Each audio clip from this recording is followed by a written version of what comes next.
Okay, we're on page 938, Parashat Devarim.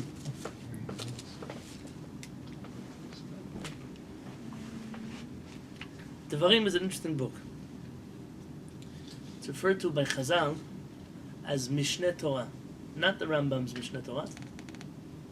The Rambam uses this word for that reason. Mishneh Torah means a review of the Torah.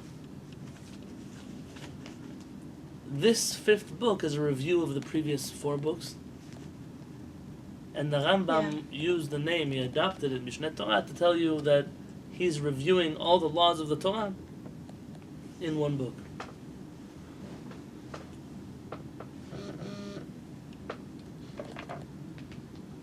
Sefer Devarim is narrated by Moshe. And the first pasuk says the following thing. Ela hadevarim.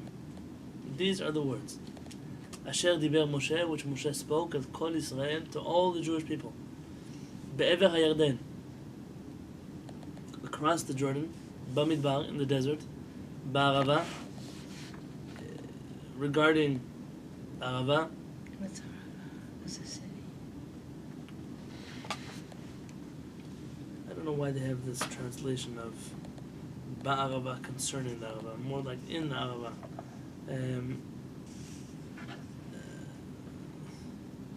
Rashi says that it was the place where the Moab, they did the Avera with the daughters of Moab. Mul Suf, opposite the Sea of Reeds. Ben Paran uven Tofel, between Paran and Tofel. Velavan, V'chatzerot, V'dizahav, and all these different places.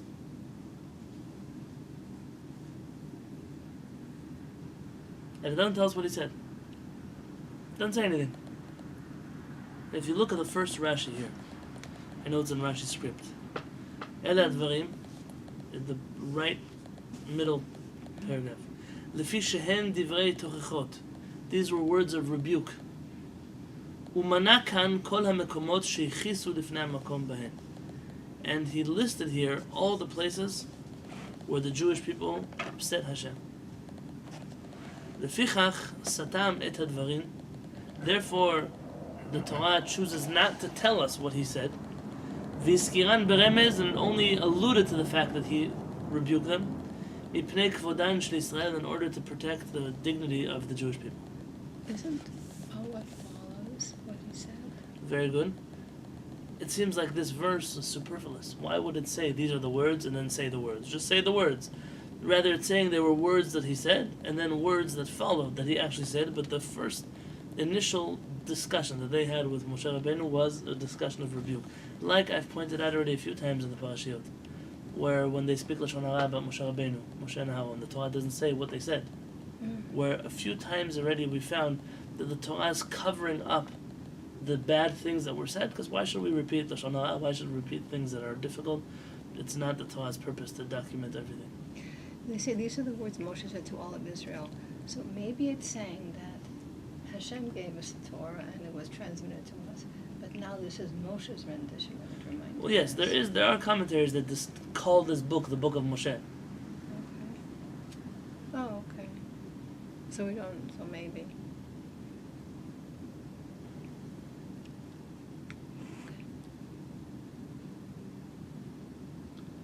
The second Rashi, El Kol Israel. Why does it speak to the entire Jewish people?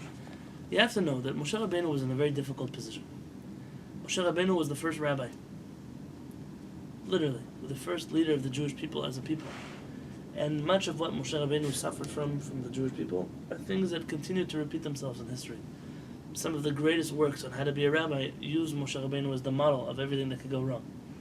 From Korach and his rebellion, to the Jewish people complaining all the time in the desert, to the golden calf and how you deal with the rebellious people, to wars, to all the different things that Moshe Rabbeinu went through with the Jewish people, the good times and the bad times. Listen to how they speak to Moshe Rabbeinu. Ilu hochiach miktzatan. El Kol Yisrael. This is the Rashi. El Kol Yisrael. Ilu hochiach miktzatan. If he was only going to rebuke some of them.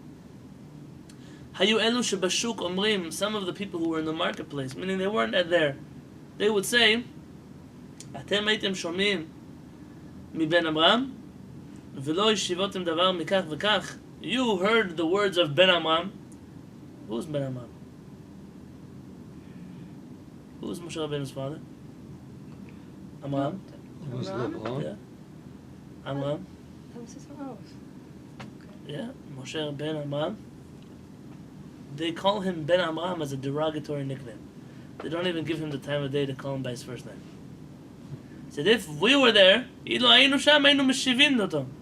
we were there when he spoke like that about us, we would answer him back. That's what Rashi says. That's why, therefore, kinsam kulam, he brought them all together. V'amar lehem, and he told them, Harei kulchem kan, all of you are here now. Kol mi sheyesh lo tshuva yashiv. Anybody who has what to say it now, or forever hold your peace. He knew that if he was only going to rebuke part of the Jewish people, all the other people would say, if we were at that meeting, if we were in this, we would have said. And so in order to cut out that rebellion in the Jewish people, he gathered all of them together. That was the significance of the Torah telling us that he gathered all of them together. Moshe Rabbeinu had to put up with, he was Moshe Rabbeinu. Look what he had to put up with.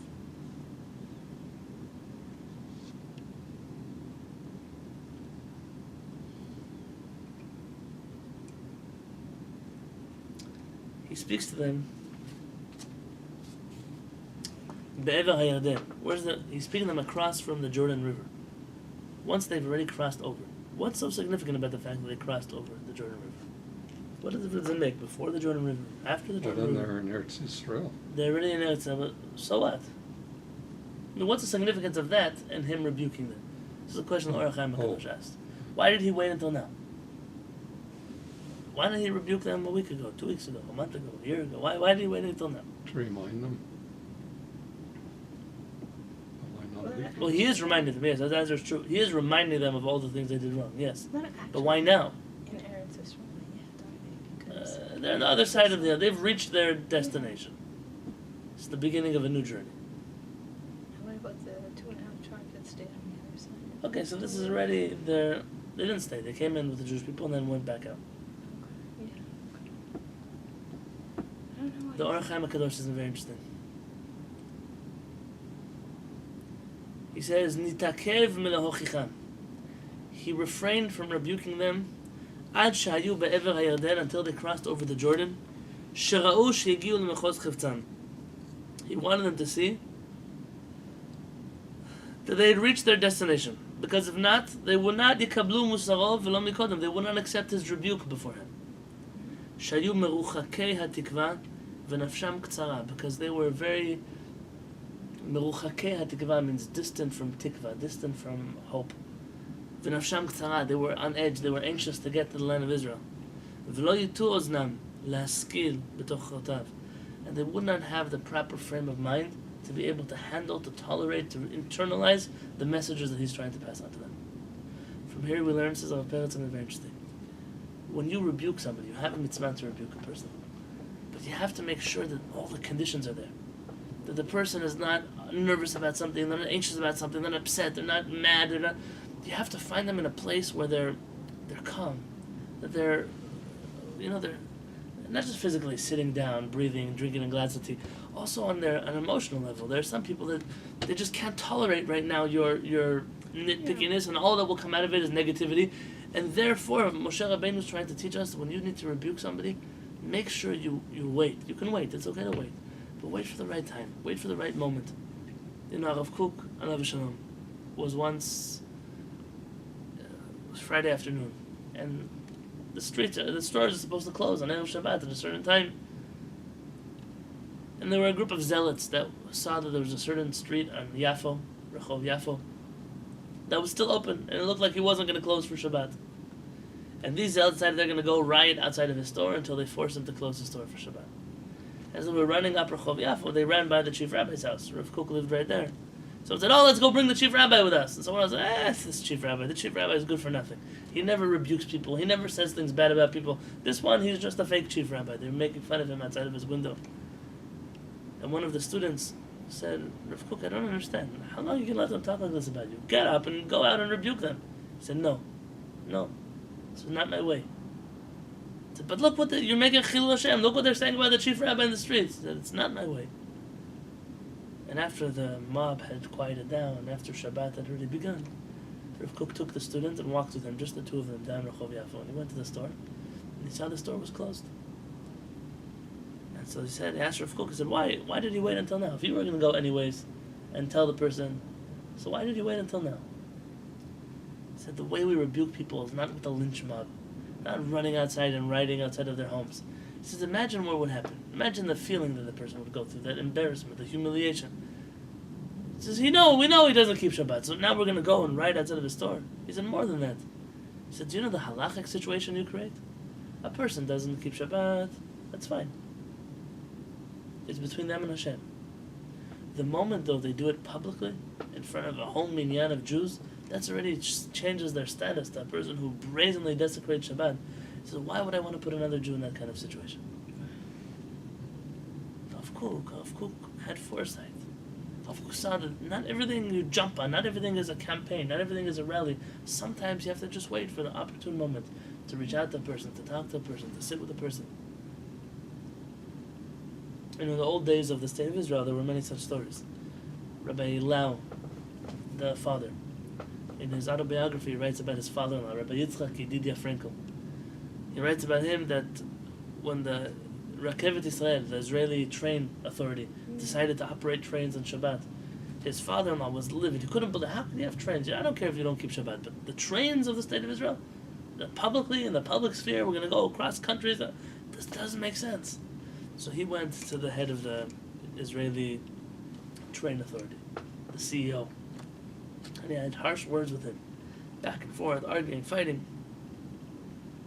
He said, at the end of the day, we're a Jewish state. He said, it doesn't make a difference if we're a secular Jewish state, a religious Jewish state, but as a Jewish state, for so many years we've been holding Shabbat sacred. I don't care if in your personal life you don't want to hold Shabbat sacred, but how can you desecrate Shabbat for the whole state of Israel, in the name of the whole state of Israel? And the man thought about it and said, you're right. So we're not going to operate trains on Shabbat. But one day, Rabbi Frankel, you're going to miss heretics like me, who actually cared about Shabbat. And it's the truth. The truth is that was a generation that cared, even if it was anti, but it cared. I tell my wife sometimes that I feel that we wasted a lot of opportunities to bridge the gap then. The gap was much wider, but the hearts were much closer. Today, the gap is not so large, but the hearts are so distant. There's already so much lack of common ground. If people had not been such zealots then and followed in the path of Rav Kook then, who knows where we would have been today? Who knows? Be'ever hayoden. You have to let a person reach the place, the time, where they're able to accept your tochah. What's the point of rebuking somebody if they won't listen to you? To just get it out of your system? You have to make sure you can approach them. I'll better suggest that perhaps it's the best time to approach a person about something they did wrong is when they really know that you love them. At a moment where you're sitting together and you're very close, you're sharing personal stories, perhaps it's a moment where you just did a chesed for them. To that kind of point that you could put your arm around their shoulder and say, I love you, I love everything you stand for, I struggle very much with something that you do. At that moment, the hearts are wide open, and things might be much more acceptable then than at any other time. Ba'arava. Says the Orach Chaim HaKadosh, the Arava is a place. But the word Arava means two things. Do you know what the word Arava means? Kol Yisrael, all the Jewish people, Arevin Zelazeh. Do you know this teaching? They're all responsible for each other. Yeah? And there is another word, you say it in the morning blessings. V'ha'arev na Adonai Eloheinu et divrei Toratacha b'finu u'fiyot amcha b'tzar. What does that mean? Hashem, may you sweeten the words of the Torah in our mouth, in the mouth of our children. Arava, areva, arevut means two things, aside from being a place. Arevut is responsibility. Arava, arevut is also sweetness. V'ha'arevna. When you rebuke somebody, it has to come from a place of love. It has to come from a place of, I care about you. That's why I'm telling you this. I have a very good friend that I once had to rebuke him. And I shared this in the class and I told him, if I lose my friendship with you, it's worth it for me to be able to tell you these things. Because I care about you. And when you throw that in a person's face, I'm not some stranger that pickets outside of your house. I'm a person who cares about you. And why would I want to get on your bad side if I didn't care about you? I mean, what am I going to gain from this? But tell a person those things. Show a person that you love them. It cannot come from a place of hatred, of negativity, of I'm fighting with you, so I'm just going to throw in also how bad of a person you are. When people give that kind of tochah to each other, it's terrible. It's terrible. The second is arevut. Why do we rebuke another person? because we're responsible for each other. At the end of the day, we all share the same fate, the same journey, the same destiny, the same road. You know, if somebody's in a cruise ship and he says, I'm too lazy to go up to the swimming pool. So he drills a hole in the wall of his cabin and he lets the water in so he can swim around in his little room. And the neighbor bangs down, hey, what are you doing? You're going to sink the ship. It's my room. I can do whatever I want. It's my life. I can do whatever I want. That's just not your life, unfortunately. We're all in this together.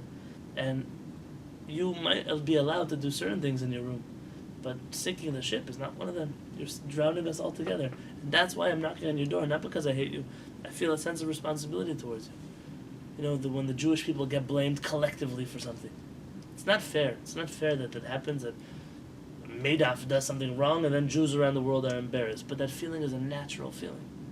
And therefore it's our job to make sure that such criminals, such things don't happen. Because at the end of the day, we're in the same boat with him. We have shared the same responsibility. There's a tragic Rashi here. This tragic Rashi. Well, let's first start off with the pasuk. Page 940 at the bottom, the last two words.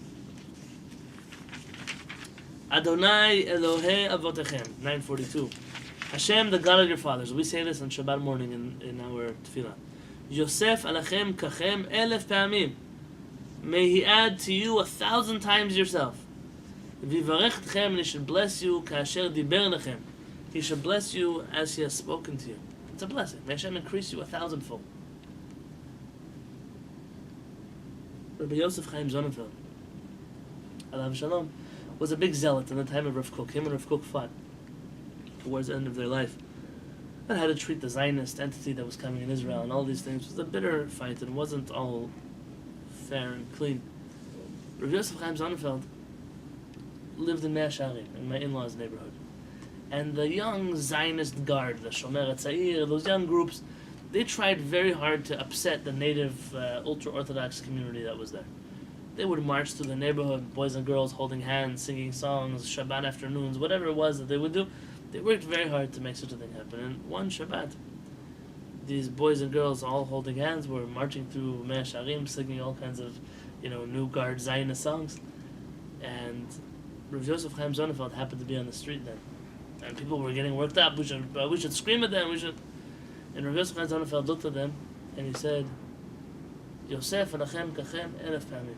This verse. May Hashem increase you 1,000-fold. And they said, are you crazy? You're the rabbi of the zealots. How could you bless them? There should be more of them. He said, are they not Jewish children? Are they not our people's children?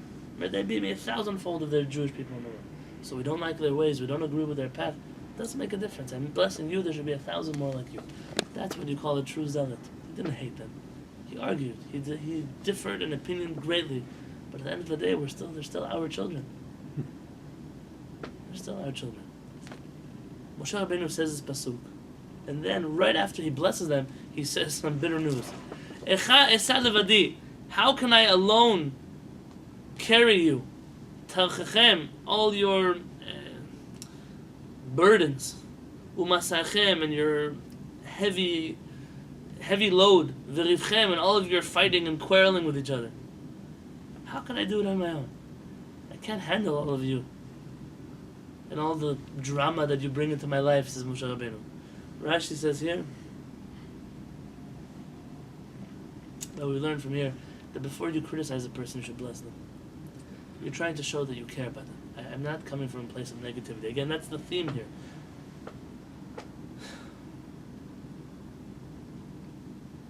It says Rashi, it's the third Rashi in the right column, the third bold word. Tochachem, your burden, Melamed shayu Yisrael tarchanin. It means the Jewish people were very high maintenance. You would see his friend win against him in Moshe Rabbeinu's court. I've got more witnesses to bring. I'm appealing. I have more testimony, more proof to bring. Mosif ani alechem dayanin. And so Moshe Rabbeinu had no choice but to increase more judges in the Jewish people, because they would never agree to his judgment, and they kept trying to wear him down over and over and over again. Umasachem, your heavy burden, your weight, your heavy load. Melamed shayu epikusin. It means that they were heretics. What does it mean, heretics? It means they doubted him all the time. Everything he did, it was never... Moshe Rabbeinu could never do anything right for them. Hikdim Moshe latzet. Moshe used to leave his house. Amru mara ben Amram latzet. Why is Ben Amram leaving his house? Again, a derogatory word. Shema eino shafui betoch beto. Maybe he's fighting with his wife. Every person leaves their house. Why do you have to make such a big deal? Person leaving their house. Icher latzet. He left his house too late. אמרו מה רע בן אברהם שלא לצאת? מה אתם סבורים? יושב ויועץ עליכם עצות רעות וחושב עליכם מחשבות. You know the reason that he didn't leave his house? He's too busy speaking bad about you, Lashon Hara in his house. That's why he didn't leave. That's why he's leaving late. Why is this group of people so against Moshe? This is Am Yisrael. This is the people. You know, the Ben Ish Chai is one of the greatest rabbis that we had in our last few generations. And you read about his stories. We lost close to 100 manuscripts of his, because nobody thought it was worth their money to print his books. And we only have some of his books today.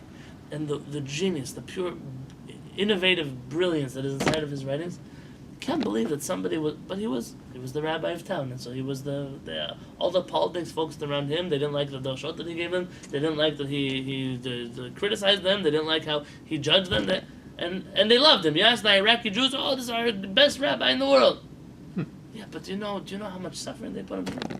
The Rambam and his the Malbim, I love Shalom. The Malbim, I once told the story maybe 2 years ago. The Malbim was a great Ashkenazi rabbi. Interesting enough, one of the old Ashkenazi rabbis to be divorced and then remarried. It's an interesting story. I didn't even know that about him. I once saw him in the Jewish Encyclopedia Judaica, whatever it was called. I was looking him up.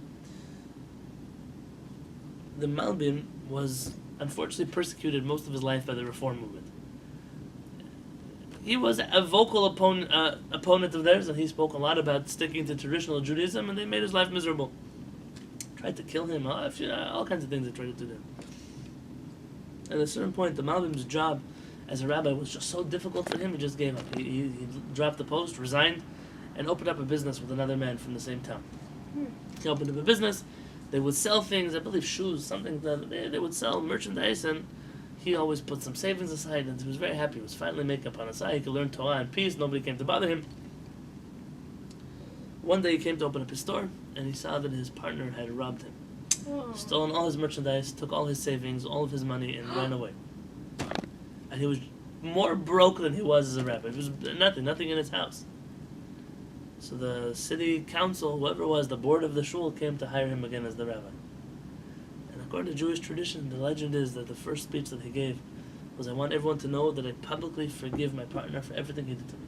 For stealing my money, for stealing my merchandise, for taking my life savings. But the one thing I will never forgive him for is that I have to serve as a rabbi of a community again. That was his experience. And today there's not a school that doesn't teach Tanakh with the Malbim's commentary. But in his generation, just persecution and persecution and persecution. And it makes you sometimes wonder, so do we really treat our Talmidei Chachamim any different? I spoke to our parents 2 nights ago. And I can't. Sometimes it hurts me over the phone how worn out he is, how worn down he is. They stole his shul. There's in the yeshiva already. There's a new generation of students that think he's too old-fashioned and too old. And it blows my mind. So you're sitting in front of one of the Gedolei Olam, one of the greatest rabbis of the generation, and you have such blinders on. It's all about you and your ego and I cannot understand it, but unfortunately it's the lot, it's the portion. V'rivchem. Okay, Moshe Rabbeinu keeps. Basically, they make Moshe Rabbeinu's life very difficult. This was Moshe Rabbeinu's burden, and nonetheless, though, he chose this. Nonetheless, this was the path that Moshe Rabbeinu chose. I spoke to my brother last year, the summer. I said, what do you think? Maybe you should get another job. It was last summer. I told him, why do you want to get another job? He said, I don't understand for the life of me why it is that you do what you do. Because I would never, if you paid me millions of dollars, be in your position. But the truth is that I wouldn't change this for anything. I wouldn't change being a rabbi for anything. But Moshe Rabbeinu, he's our inspiration. I don't have it a quarter as tough as Moshe Rabbeinu. Moshe Rabbeinu, the Jewish people did not leave him alone, ever. Can you imagine Rav Eliashiv coming out of his house, Lubavitch Rebbe coming out of his house, Ovadia Yosef coming out of his house, Rav Kook coming out of his house? Oh, you know why he left his house? Because he's fighting with his wife. What? How low of a people do you have to be that that's all you can blabber about all day long? This is what Rashi says they said about Moshe Rabbeinu.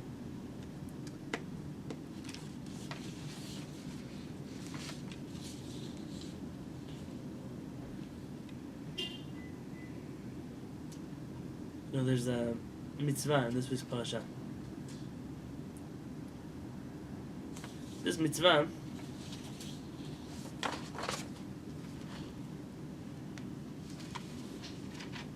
is a few lines down.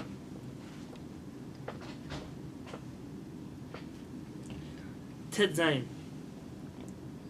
verse 16.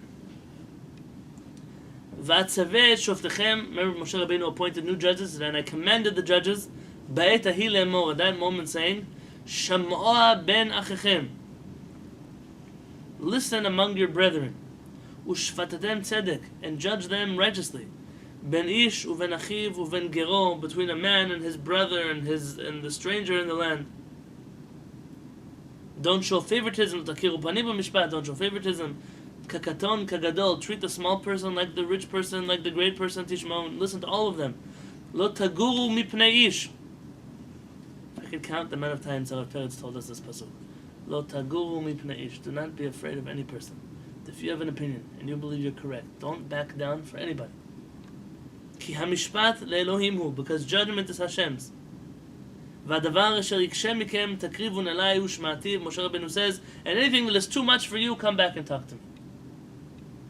This mitzvah, Shamoa ben achechem. Listen among your brethren. Let's see if Rashi says what Shamoa ben achechem means.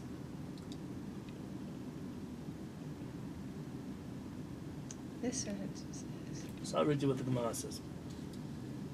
Shamoa ben achechem, the Gemara Masechet Sanhedrin says, Azhara levedin. It's a warning to the bedin. Shelo yishma divrei bal din kodem sheyavo bal din chavero. Not to hear one side of the story in the presence of only one of the sides. When you are hearing a story, make sure both sides are present. V'azhara leval din, and it's a warning to the person who's coming to judgment. What's her name? Plaintiff. Yeah. A person who stands in front of a litigant, is that a word?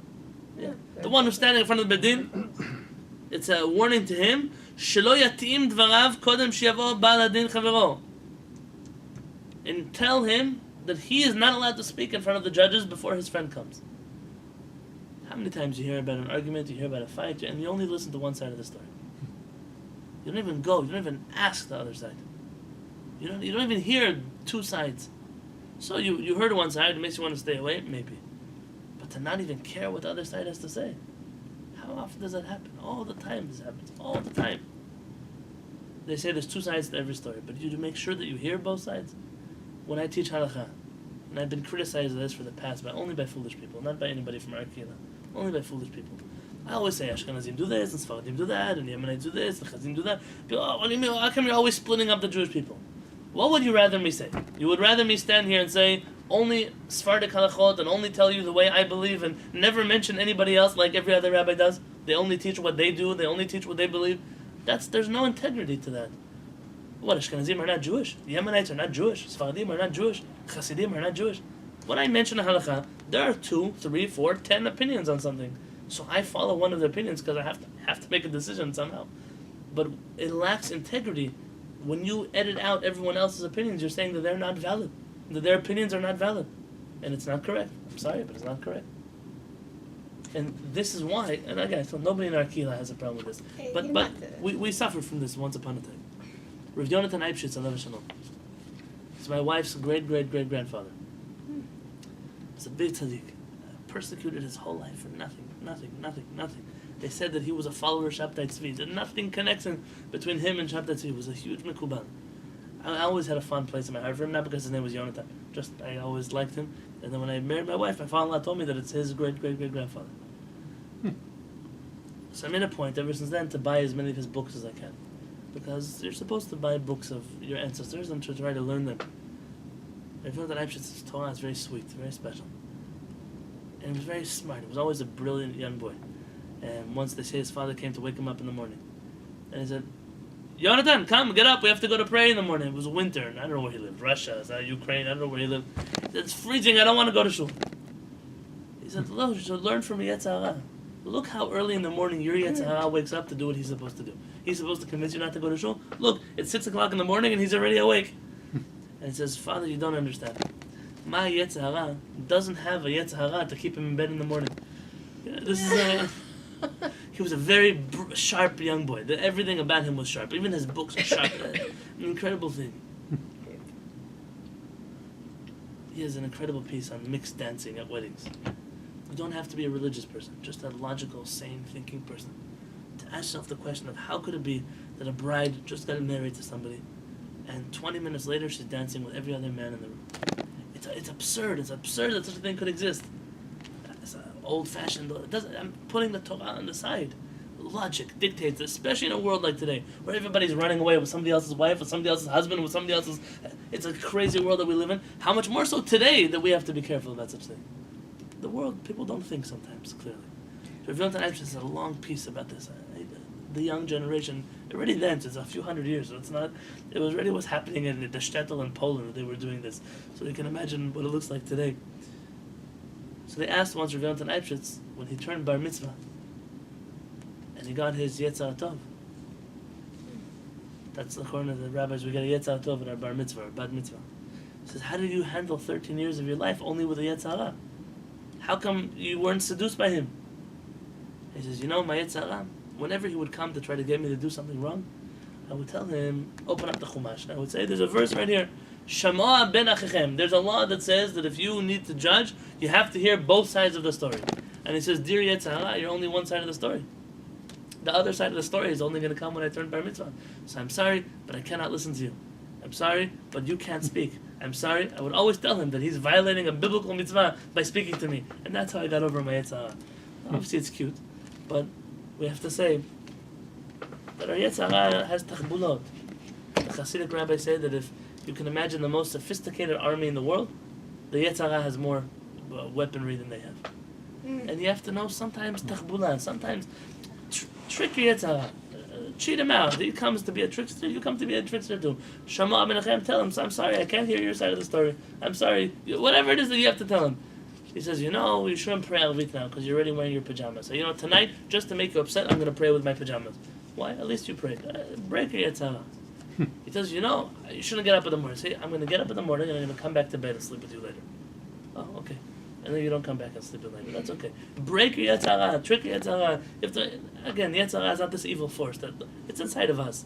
But to learn sometimes to ourselves, to follow in the path of Yonatan Halevy, to not always give in, but to make sure that Baruch Hashem, we're also always on the right path. This mitzvah of Shama ben Achichem, this mitzvah of hearing both sides of a story.